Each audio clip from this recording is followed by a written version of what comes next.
two different things. The opinion of FFN Radio Network. Welcome to Unboxed Thoughts with Nicholas Parsons.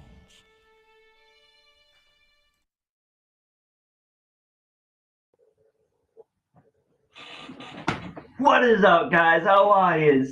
Everybody have a great week. I know it's been 2 weeks, guys. I am so sorry, but I am telling you, when I woke up today, I knew it was Monday, and I had just that extra stomach feeling where it's like, yeah, it's Monday. We missed last week, so which means we could talk about a little extra today. But I was excited when I woke up this morning. So I hope everybody had a great weekend, a great week. Mine was very busy. There's a lot of different things going on. And from what So everything was yeah, literally questions and you just up in the air, elaborate. guys. You had to see me. I was running around 2 And- weeks like a chicken with my head cut off. I have everybody around me nuts usually on the reg. Well, they got like a triple dose this week. But you know what? I just want to let you guys know I miss you guys. I'm glad you're all back here. And we're going to talk about a couple of things.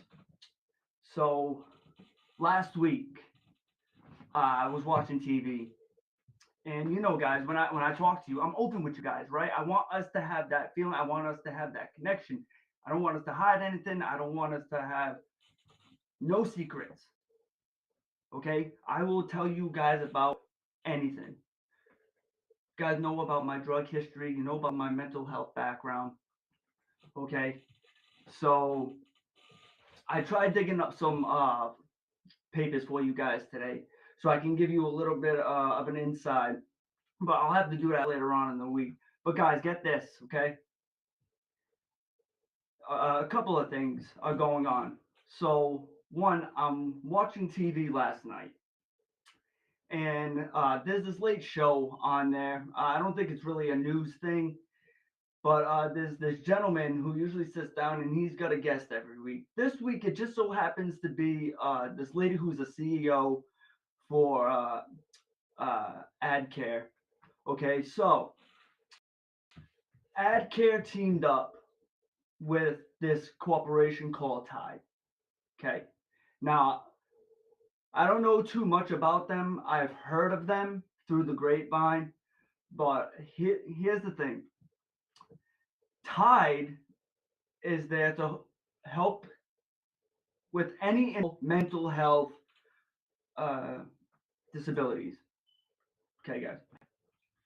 Now, they deal with anything between, like I used to work in the group homes, okay? So we deal with different people with autism, behavioral issues, mental health issues. Right, guys? They can't get through, daily life tasks on their own. So Tide deals with them. Tide is also opening to having people with mental health issues come stay with them for a certain portion of time as a shelter type deal. Okay, bear with me, guys. There's two. And now number three. They're also offering to help people recover from drug addiction. Sounds great, right? New place coming in, they're buying into our area. They want to help the community. They want to help out in all different departments. I'm okay with that. Okay, I'm perfectly all right with that, and I support it to a degree. But here's my problem. This is how I think of it. Okay, I think of it as if you go into jail, right? And the first thing you think about is when you go to jail, that's your home, right? Because you live there, you eat there, you sleep there. You'll have 1,000 inmates okay, to your 250 correctional officers. You guys get that? 1,000 crazy dudes with 250 crazy dudes securing them. Suppose a riot happens, all these inmates are gonna break out. You got 1,000 crazy inmates running around. Only 250 COs. The CO's lives are now in danger.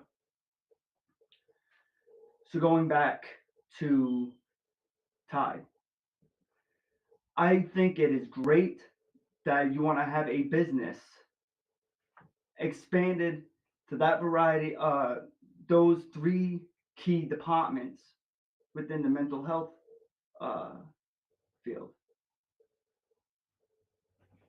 Suppose something goes wrong. Suppose something happens that you guys were not ready for. And this is what makes me think of this. Guys, nothing irks me more than when I have to sit down and watch a TV. And usually when you sit down and watch TV, what is it because? You want to relax. I sit down, turn on the tube, and I see these rehabilitation centers like, oh, come to us. We'll get you clean. We'll get you better. Look at the view. Isn't it pretty? This, that, and the other thing. Fucking 5-star, dinner, meals, whatever the case is, right? Guys, I never had that luxury. I've been to rehab twice. Okay? And let me tell you something. Both times, it was the same place. But when I went to Bridgewater the second time, they ended up transporting me over to Plymouth. So I was in Plymouth for a little bit. Now, from being in these particular types of places, okay, these COs were treating us in the substance abuse center just like we were regular inmates. Want to know why? It's not because they didn't know how to do their job, because I'm sure all of them were very well. You're working for a state prison, you got to do something right, right? I got to walk around and talk to each one of these COs individually, especially my second time. My second time, I guess they knew me so well the first time. When I came in the second time, even though there's a couple year gap in between, and I felt like a frequent flyer in there. Give me a job right off the rip, Anyway, every single one of those CEOs told me the same thing. They don't know how to deal with us. They don't know how to deal with us because we're not inmates, we're civil commits. A civil commit is when you yourself or a close family member have you sectioned. Cops come to your house, the cops pick you up, they bring you to court, and off you go in the paddy wagon looking out the little window. They got, what exit we at?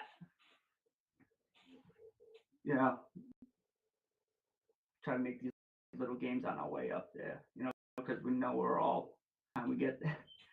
But anyway, guys, they told me that they don't know how to deal with people of our caliber.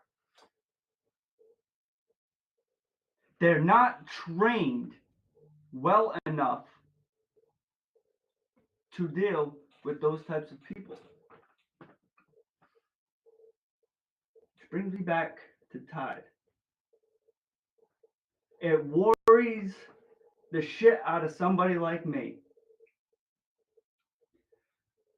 to know that a place like this is opening up all the people that do not know squat about it are gonna be like, yes, they're opening more places so people can get help. That's great. But can they deal with us? Are they going to be well trained enough to deal with us? It bothers me a little bit. It really does. I don't know what to think, but because when people ask me about me going to rehab and all this other stuff, it's just like, guys, I tell you, I refer to it as rehab because technically speaking, I was in rehab, but I was in a state prison. I wasn't walking around with no beautiful water scene. Wasn't wasn't able to walk around in my comfy clothes that I have. I wasn't able to smoke a cigarette. I wasn't able to do any of that. I was literally walking around a state prison with one of three different colored clothes. Walk you in, you're in your green DOCs. You're going to sit there and marinate for literally about a week or two because they don't really have no doctors in there to see you. All right, the doctors come and go at all different times. Okay. And then when they finally do come in and they clear you, they'll put you in your cranberries or you'll go into whites. That's crazy. It pisses me off knowing that somebody can say, I went to rehab, but I had a nice view. I got to do this. It's bullshit. It's really, really bullshit. All right, because let me tell you something. 9 out of 10 times of these places, they're not doing shit to really help you. They're really not. All right. When I was inside, we all had counselors assigned to us. Okay. My counselor, his name was Christian. I couldn't stand him. And let me give you another insider. The very last time I had seen him, I was in Plymouth already. I was in there for about a week. I met him the first day. Probably about like a week later, he came walking in. Guys, this guy looked 10 times worse than I had ever been while on shit. This guy walked in looking like the goddamn hamburglar, cracked out. Then I was scared. I was scared because, oh shit, my help looks a hell of a lot worse than I ever did. Okay. I'm talking gray, guys. It took me to turn to another man in there. He's well known around the city. I don't even know if I want to mention his last name because I'm just going to butcher the daylights out of it. But his name's Michael. Michael Megzak or something like that. I probably butchered the daylights out of it. But that man was the one who I actually had to have faith in to get me out of there. To help me progress so I can get out of there, I should say. All right, like with this guy, it was circus show that I've ever seen, and it was crazy because I told you guys before, when I was in there, me and my kids were both going through things. So At the time, I was trying to have my mother get custody of my kids. And just to make a long story short about that, my mother, she went to court. She got all the paperwork that needed to be done and whatnot, and then they told her that just needed the father's approval. They end up getting the paperwork to me. I sign it right off the rip. There you go. Get that over to the Taunton courthouse. Not once, but twice. With the courthouse name on the paper, where it's going. He sent it to the wrong place. Let me say that again. Twice sent it to the wrong place.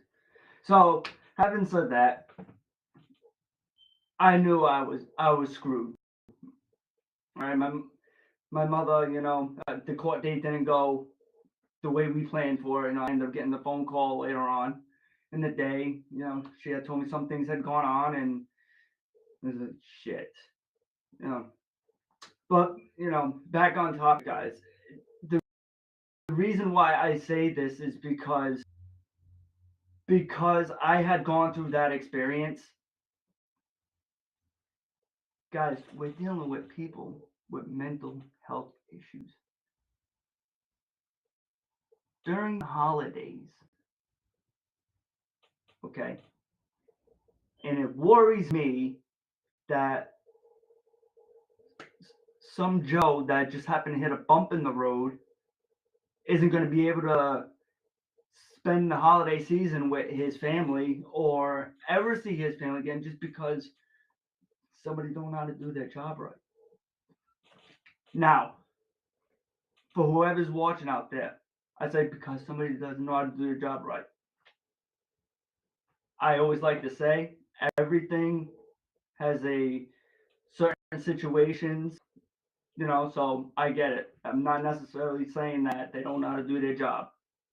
So I just want to get out there right now because we all know it could be the other way around. All right, because we're not easy people to deal with either by any means necessary. Okay, and I know this. All right, but I'm just saying. All right, it's so easy for anybody to put in an application and then say you want to deal with these people and you don't know nothing about them. And I like, this is one of my favorite things to talk about, really, because even before all this happened, guys, I was even picky with counselors. I've told you guys, I've been to 4 different psychiatrists. I've probably seen 10 different counselors, 12 different therapists, and I have learned, not just for my sake, but for the therapist, they're putting in this time too, right? It's not just you, they're putting in the time, right? So I interview counselors. Or when I don't go to counseling anymore, but when I did, it was like I was the one doing the interviewing. Why? Because I don't want anybody that's book smart. Hey, you went to school for how many years that you went to be in this field and whatnot. Hey, it takes a heart just for you to do that. But I'm going to tell you something. If no other addict is going to walk in here and tell you, allow me to give you some inside information. I don't want you to help me. I don't think you can help me. And I'm going to spare both of us the time.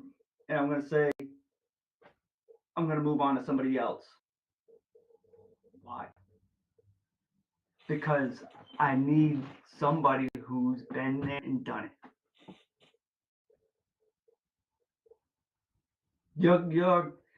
Your college credentials don't mean squat to somebody like me. And I say that with all due respect, right? I say that with all due respect. My heart goes out to anybody who wants to do this type of work. but we're not for each other. I need somebody who's going to tell me they've been through this, that, and the other thing, and then them put their foot in my ass so it makes me see clearer, so I can get my ass in gear to go do what I need to do in life. That's how I feel about that. But if this video makes its way down the line, I'm not knocking nobody, but I'm just letting you know. That's just how I deal with things. Now, this brings me to another point. If I could just bring up my producer, he's going to play us a video, guys. I was watching, once again, guys, blame my mother for this.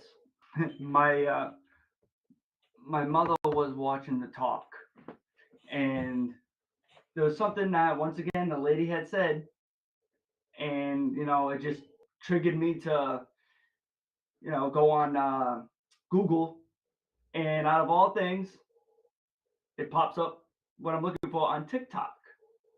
Okay, can we play that video?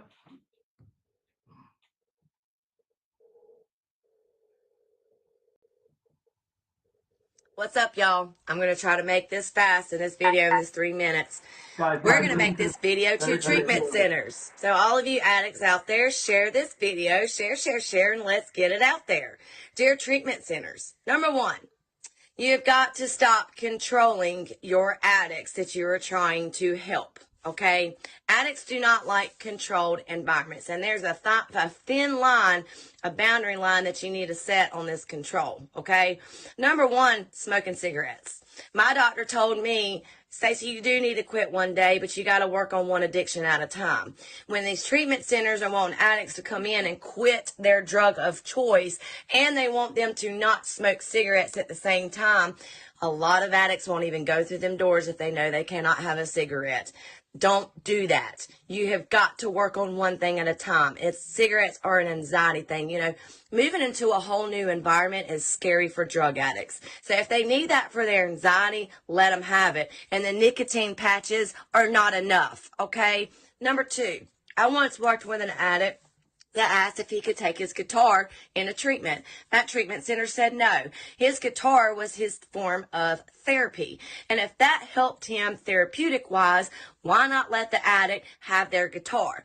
Y'all have got to stop making it feel like this is a freaking jailhouse setting for addicts, because if you think addicts like jail, we really don't, okay? We really don't. So, you have got to make this a warm and welcoming environment to keep addicts to keep coming in that door. Number two, stop telling addicts they cannot talk to each other like guys versus girls. I get it that y'all don't want new addicts to get into relationships with each other in treatment, and you want them to focus on their treatment. But when it comes to classes and stuff, we're all in this together. We're all trying to get through this together. Stop controlling that shit. Because like I told y'all before, I was kicked out of a treatment center for accepting a letter from a guy in class. You guys have got to start also feeding us new highs. Stop doing the same bullshit every day of same classes every day, same group sessions, same filling out papers. Take us on trips. Take us out to work with the homeless. Get us out there doing stuff. Feed us new highs. Because if you're not feeding us new highs, of course we're going to go back to the high that we know and that exists that we're trying to run from. You have got to feed them new highs. This is not supposed to be a jailhouse, schoolhouse setting. Yes, you need to educate us, but at the same time, you also have to feed us. Feed us. Treatment centers, do better out here and change some of your rules and stop acting like we're just hardcore criminals that need to be controlled. We just need help. Got it?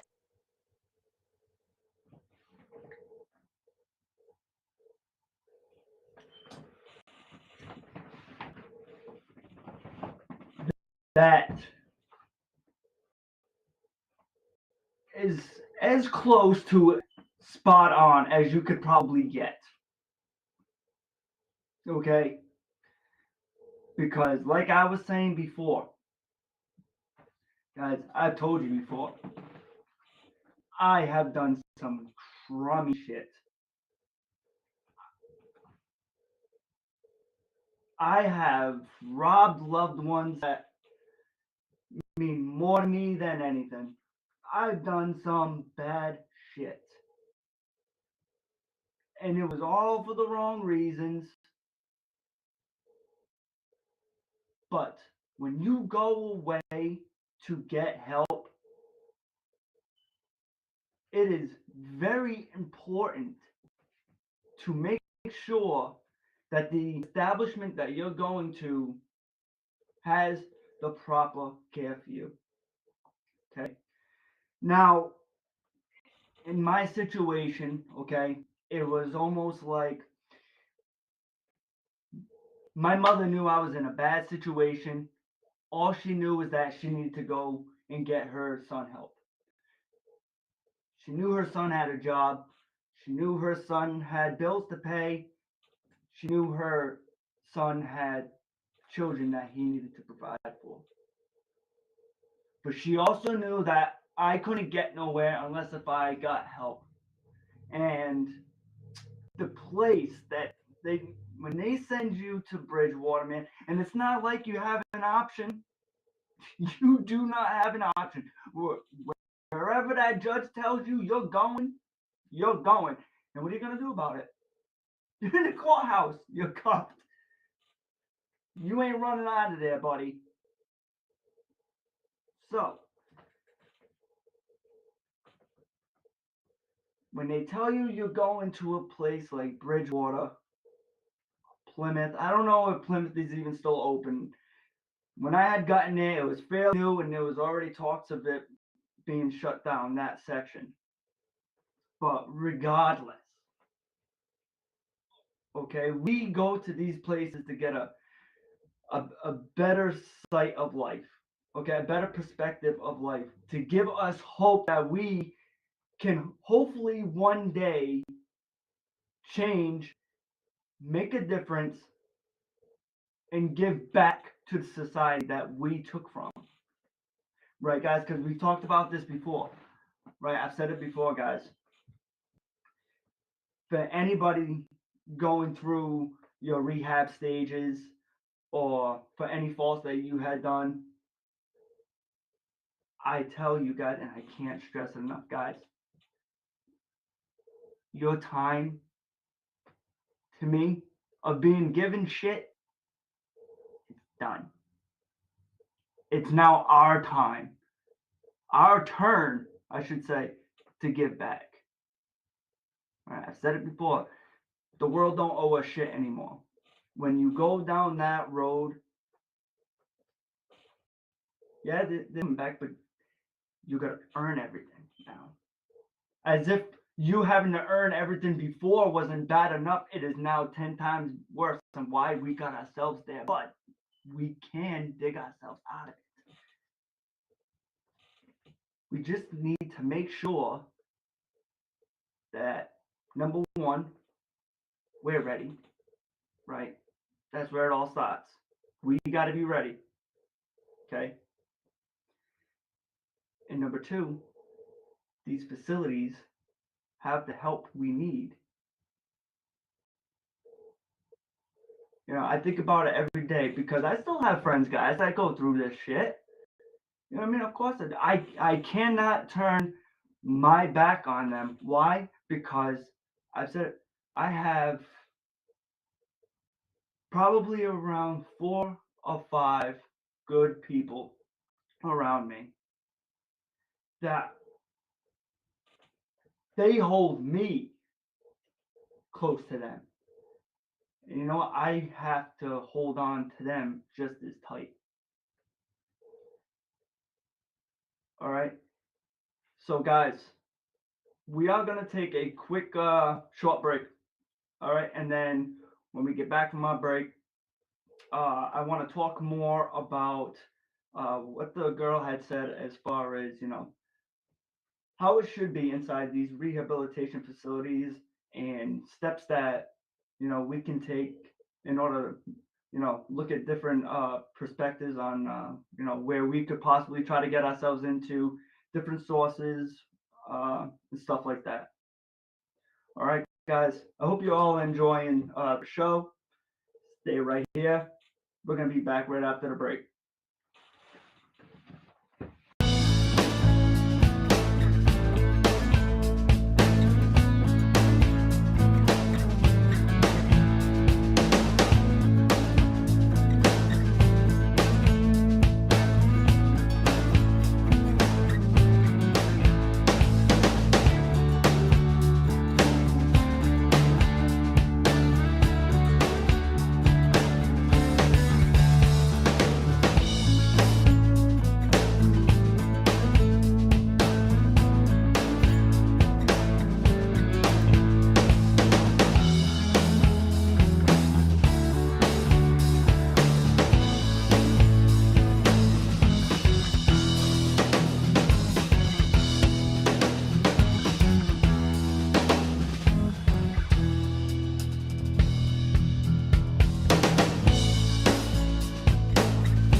Jerry from the Neutral Corner on FFN Media. Every Thursday night, 7 to 8, catch my show live. We are talking with legends, we're talking with professionals, we're talking with amateurs, we're also talking about gyms and different programs they have. You can catch us live on FFN Media, 7 to 8 p.m. Not only can you catch us live, you can actually ask questions in the comments and interact with our guests. Hope to see you then.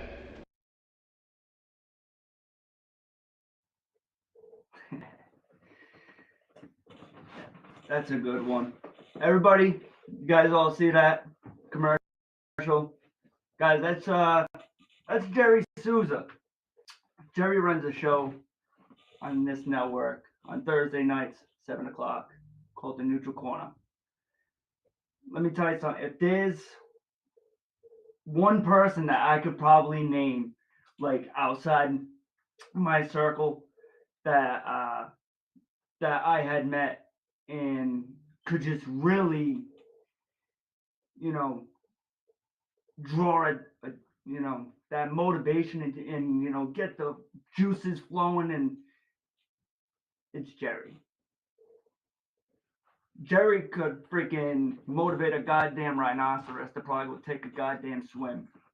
All right, Jerry is a great dude. All right, so Jerry, if you're watching, much love to you, buddy. You always appreciate it. So now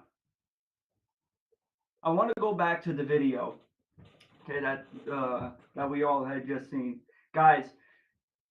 It is very important that when we're going in there to get help, we're already going in there for one thing, right? We're going in there to get clean off the opiates, off the booze, whatever we're going in there to get right? But just like anything else, unless if you're like me and you let your ADHD take over and then you want to still do 1,001 things at once, if you mastered it, good for you. I guess practice does make perfect, because I swear to God, that's me. All right, I gotta do 10,000 things at once. That's just how I roll. But having said that, we're going in there to get clean. I think it's very important that if you're a smoker, let them smoke. Because I'm going to tell you right now, you think it's bad by us going in there already under the influence of something, then you're going to deal with us withdrawing, which that's always fun, all right, depending on what the fuck I'm telling you, I know I was bad, all right, they had to put me in the goddamn hole for fucking 2 days, all right, that's how bad it is, all right, but I'm saying, I'm a smoker, put a cigarette in my mouth, let me have a cigarette, I bet you any money, it's probably going to be 15 to 20% more of a easier time for you to have to deal with me than, and then because I'm already all over the place and I'm already in a different environment. I already don't know nobody here, so I don't care about anybody here. I have no issue with making a fucking scene. I don't. You guys, I got arrested. I got thrown in here. Guess what? We're all together. It doesn't have to be like that. It shouldn't be like that. Okay, so yes, I think it is very important, all right, on any mental health facilities. Guys, not just for treatment centers, okay? And I cannot stress that enough, guys. I don't want you guys to think that it's only just for drug abusers. Any type of mental health illness, guys, anything. Okay, it's to make the job easier. Oh, well, you bring them in here and you think we're going to baby them also by giving them a cigarette? Dude, you're not babying us, bro. We're not cons. Maybe some of us are. But no, right now we're not. Right now, we're stuck with you just as much as you're stuck with us. And we've got to find a way to meet somewhere in the middle to have to deal with each other.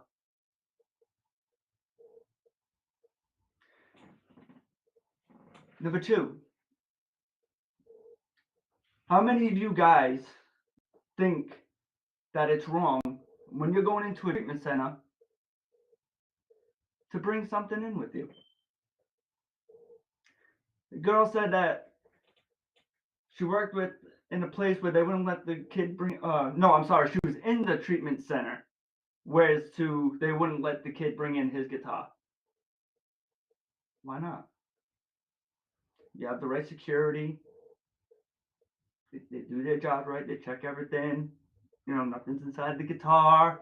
If it's an acoustic, because acoustics have a hole in the middle, so check it and make sure there's no Pablo Escobar special bags in there.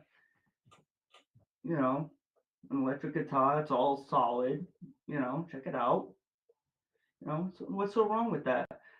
A guy goes in, and he wants the color. He's a good drawer. God, this is another thing, even if they can turn around and then say, we have our own pencils here, or we have our own, but you know what? Some people get, my brothers, both of my brothers actually, I should say, they're both phenomenal drawers, okay? And they'll draw with a regular pencil, but like the sets that they get, to do their stenciling and their shadings and stuff, dude, that's a big deal. Like that, it's crazy. I used to draw a little bit here and there, so I've gone way out of touch with it and whatnot. But yes, if they have a favorite hobby, one, or it's not like, have them bring in 1,001 different things like they're officially moving in. No, dude, nobody's saying that. But what we are saying is make the relationship between us better. Make it easier. Okay? I'm sure you didn't want to wake up to have to come to work today to have to deal with me. And let me tell you something. I didn't want to have to wake up today knowing that there was going to be popo at my house bring it to court, me marinating in court for about 5 to 6 hours, and then still have to take the hour ride for me to get here, and then still take another hour to be dressed, processed, and everything before I even hit the unit. I didn't ask for all that. Maybe in a sense I did, because of what I was doing. But I'm saying in that particular moment, I wasn't asking for that. And then say, hey, man, I'm going to wake up today and call my mom, and maybe I'll have her get me sectioned. I got nothing else better to do, for the next month. And so I hang out in the courthouse for a couple hours and see where the judge throws me. Maybe I'll meet a cool CEO named Louie, and we'll become best friends. He'll make me a worker so I can get 6 meals a day, 2 breakfast, 2 lunch, 2 dinner. Canteen's gonna be rocking this week, baby. No, I didn't ask for all that. And they didn't either.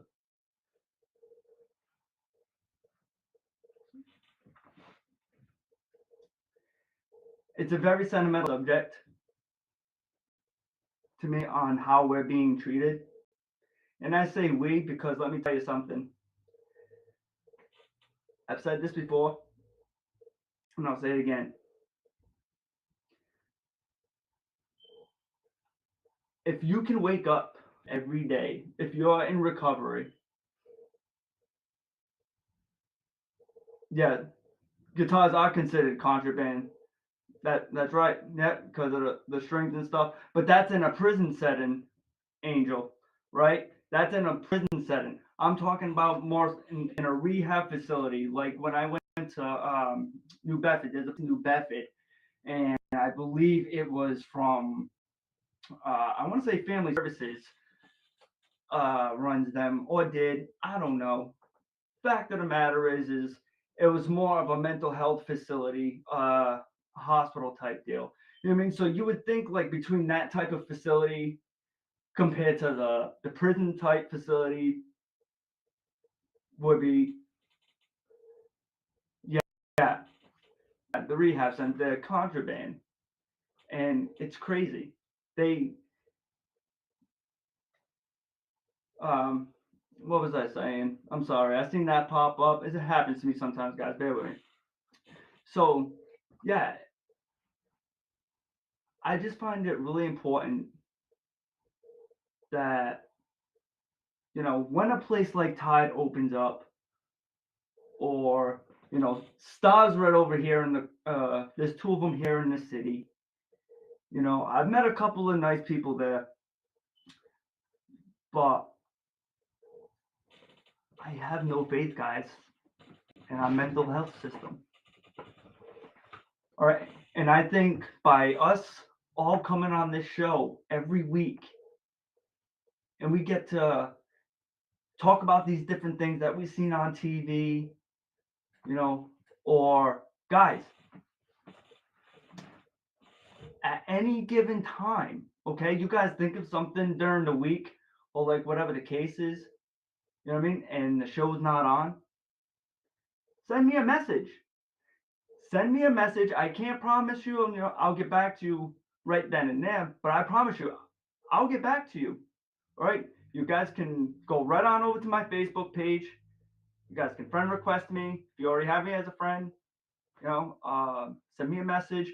I do have another page up now. Okay. It is affiliated with my page. It is entitled Unboxed Thoughts. All right. I did send everybody an invite. I think I sent well over 500 invites to all you guys. Kind of like when I came in today. Today was a great day. I was so excited coming in. Guys, did you guys notice that I even did my hair for you guys? I dressed up a little bit. I didn't come in and work clothes. I wanted to look nice for you guys today. Show a little appreciation, and I'm sorry. But, yeah, guys, regardless. All right, I got another page over there. We can talk all the time about this. All the time. And I love and I appreciate you guys very much to even come on here and, listen to my rants, and you guys always with your comments and, the questions, you guys make me, especially over the last week, I cannot tell you how much I appreciate you guys from the bottom of my heart. All right. The last week with some of your messages, guys, it made me feel so important. I don't know if I told you guys this. All right, but last week I had to call my producer and I had to cancel the show. You know what I mean? I had to cancel the show last week because I got a call from my kid's mother and telling me that, my oldest is having issues in school. My kids live down in Florida. I moved down with my kid's mother and my kids probably 3 years ago now, guys. And there was, just some things going on, and I was okey doked into moving down there, thinking things could work out better between us. And just to make a long story short, guys, so I didn't have to go back to my state of mind that I once was. I had to come back. I had to come back. I literally picked up, went to work my last shift at a Walmart I was working at down there. I had a pedal bike. I gave my pedal bike to some homeless dude that would always hang outside the Walmart and whatnot. I gave it to him, and I hit the bus that came there and right to the Bradenton, Sarasota airport and took off, guys. So I get this news that my oldest isn't doing well. Guys, he's a grade A student, A plus all time. And we've been going through this with him for, probably about like a good 5-6 years, if that. But here's the thing, like we would always go to the parent teacher conferences, and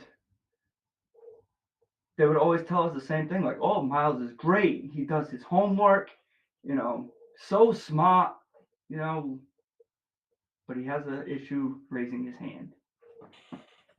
He blurts out all the answers, just like his father. Right? He doesn't wait for nothing. Know the answer, bam, gonna hit. I'm not gonna raise my hand and wait for you to call on me. I know the answer. Somebody else take my thunder. But yeah, guys, he's got a big issue with it. And another big issue is when he goes around to help his friends understand the schoolwork, instead of explaining it to them on like how he got the answer and going through the whole shebang, he's just flat out giving him the answers. Okay, you know what? That's one thing.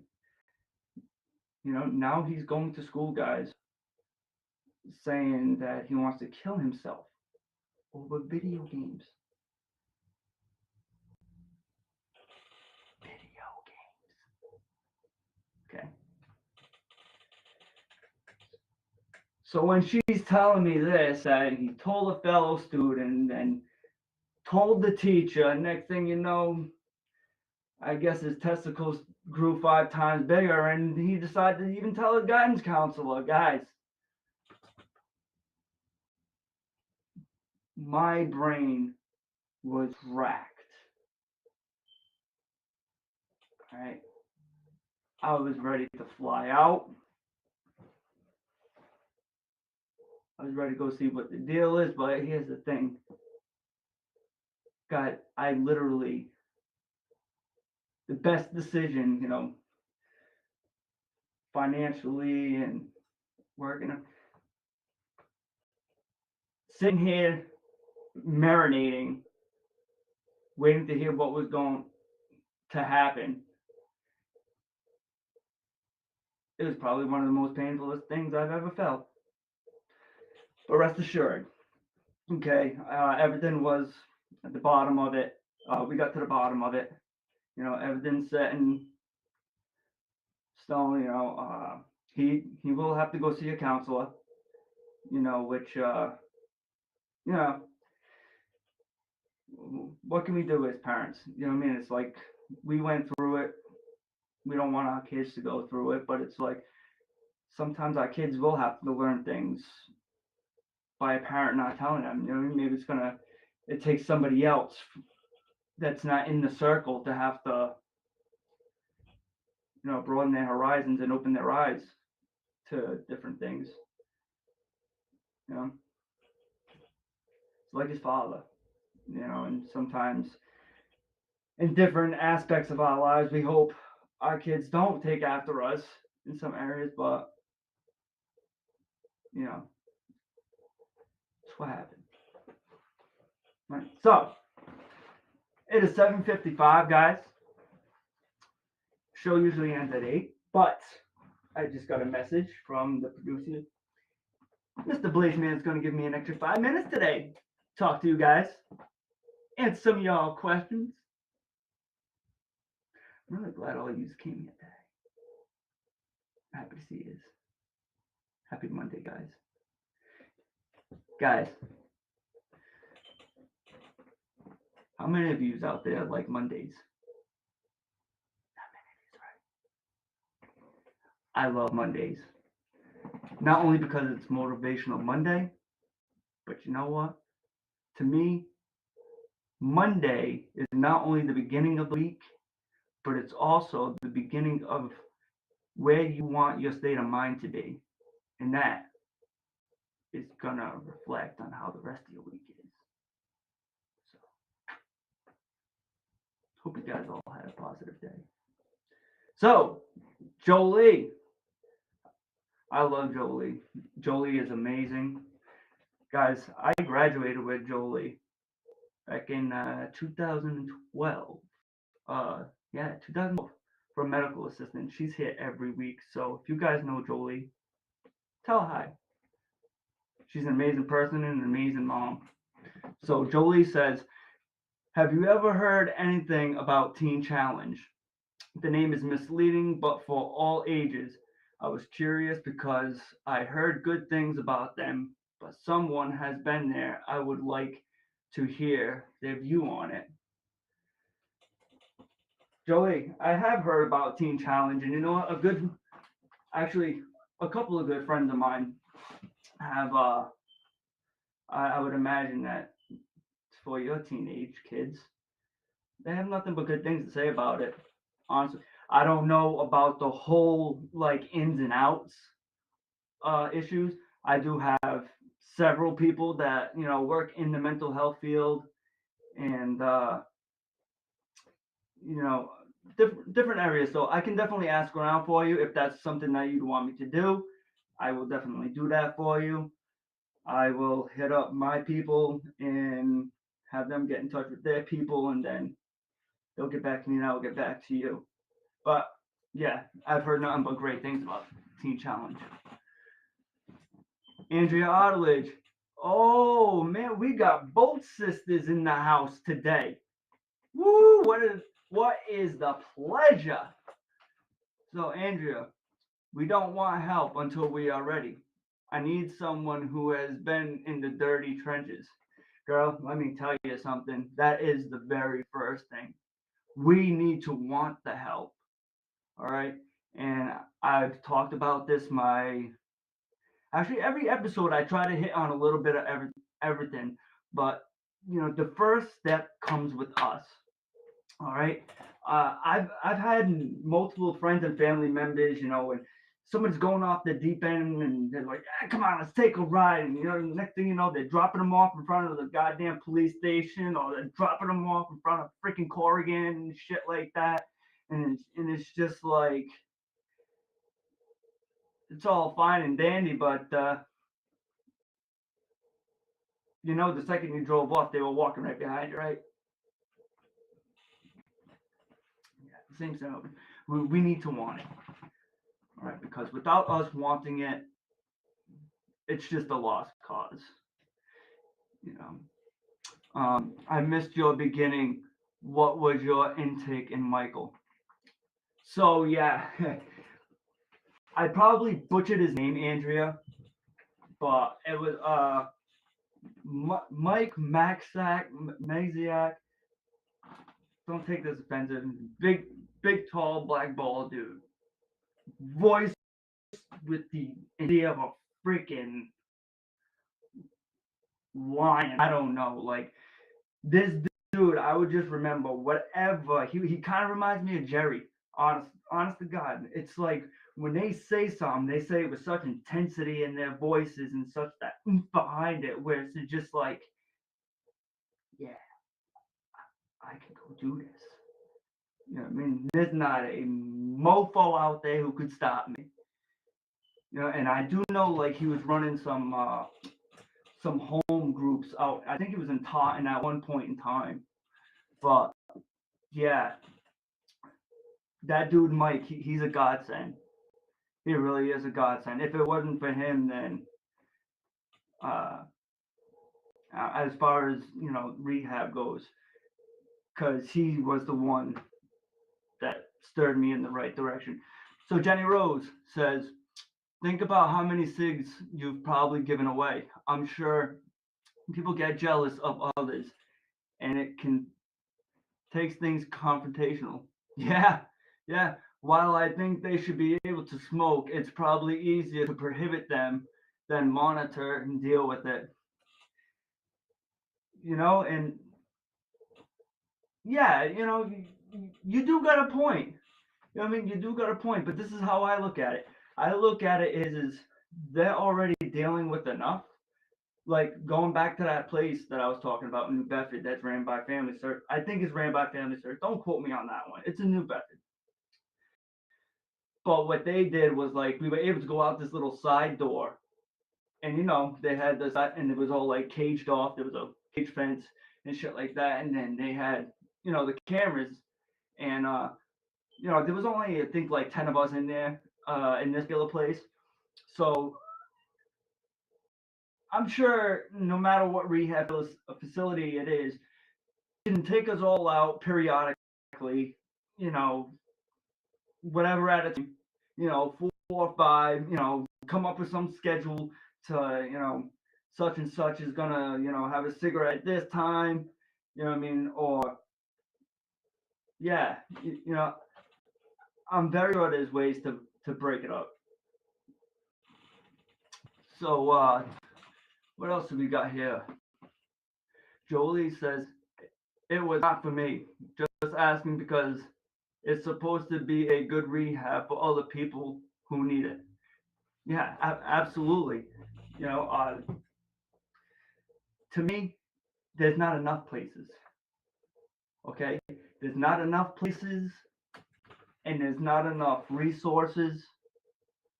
And like I said, what gets me the most is when you walk into these places, you want to feel safe. You're already out of your comfort zone.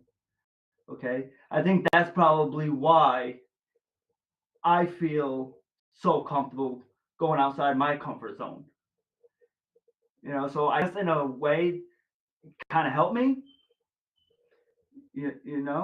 but they're not all that bad, guys.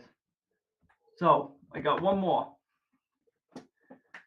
So Jenny Rose, she says it's lame. That's probably how they think of it. I think they should have 7 cigarette breaks. Honestly, people would likely be a lot calmer and attentive in a group material if they simulation cigarette first time. I agree with what you said. Yeah, absolutely. And like I said, anything to make both sides easier, guys. Both sides. It's not just cater to us. All right. But let me tell you, you give us a cigarette, we'll cater to you a lot better. I'm telling you. You to me, all right. My dream rehab, if I had to choose, all right. Very simple, all right, because I'm already gonna be in there. I'm gonna do the classes and stuff like that, and we're gonna talk about the classes, guys, that they offer inside rehabs next week. I'm gonna look for the paperwork, but yeah, give me a coffee. Actually, you can't have coffee, guys, when you're probably be caffeinated. But give me a cigarette, dude. You know what I mean, and a generic cup of coffee and some cornbread. Be all set, man. I don't know what it is, but the cornbread in those types of places are freaking ridiculously good. And no type of bakery can touch them. That includes Lenny's and the one down there in Somerset, Swansea, Grove area there. Right? Can't beat their cornbread. But guys, that is all we got for this week. All right. I cannot tell you guys how much I appreciate you all coming here. And then to see the new people coming in, I love you guys so much. All right. But hey, make sure you guys all come back next week. All right. I appreciate your messages. I appreciate your comments. Everything is great. But come back. Let's keep hanging out. Mondays are great, guys. And you know what? They're only going to make every other day better. So until then, I love all you guys. Be safe. And I'll see you guys next week. Love you.